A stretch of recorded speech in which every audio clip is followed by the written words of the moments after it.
Wato jama'a ban so in sake bidiyo akan Malam Sani Yahaya ba, amma na zaɓi in sake ne domin akwai mutanen da na fahimci hasada ce da kyashi da kuma rashin son gaskiya yasa suke tafassara mun magana na da cewa mu malam rashin kunya ko bamu san darajar malam ba.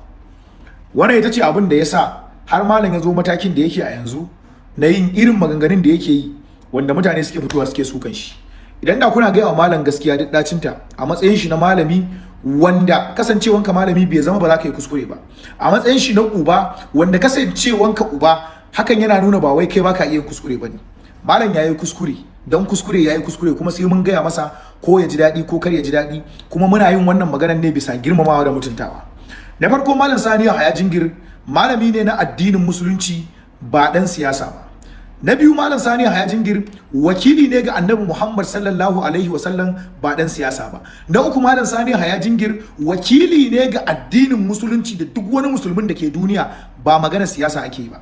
Ya kamata duk abin da zai fito a bakin malam abu ne wanda in muka je cikin alkur'ani muka gani za mu gansa, ko kuma abu ne wanda za mu je cikin hadisan manzon Allah sallallahu alaihi wasallam mu gani, ba maganganun da babu su a musulunci kuma Allah bai turo shi dan ya zo yi su ba. Malam Sani Yahaya ba dan siyasa bane, malami ne na addinin musulunci wanda yadda muka so shine malam ya tsaya a matsayin shi na malamin addinin musulunci, kar ya zama yana daga cikin wanda suke tallata gwamnatin da suke zaluntar al'umma. A shekarun baya da nake zama a cikin Jos Permanent, ban taba sanin akwai wani mutum mai daraja irin Malam Sani Yahaya ba. Dan Jos da dan Izala da dan Darika da dan Shi'a, idan wata ƙariya ta taso a cikin ƙwaryar Jos, kawai jiran umarnin Malam Sani Yahaya Jingir muke yi. Duk abin da malam ya faɗa shi za a yi. A shekarun baya sanin da nawa Malam Sani Yahaya Jingir ko gwamna da yake ci a wannan lokacin bai da power akan musulmai, bai da sai akan musulmai sama da Malam Sani Yahaya Jingir. Amma Sani Yahaya Jingir da muka sani a da, a yanzu ba shi bane. Tunda yanzu yaro dan karami da bai kai ya kawo ba zai iya fitowa duniya ya faɗi bakar magana akan Malam Sani Yahaya, ba kuma abin da za a masa kuma ya ci banza. Me ya kawo haka? Malam shi ya jawo kansa ya kama layin da duk duniya ba mu san shi akai ba. Malam wakili ne na addini.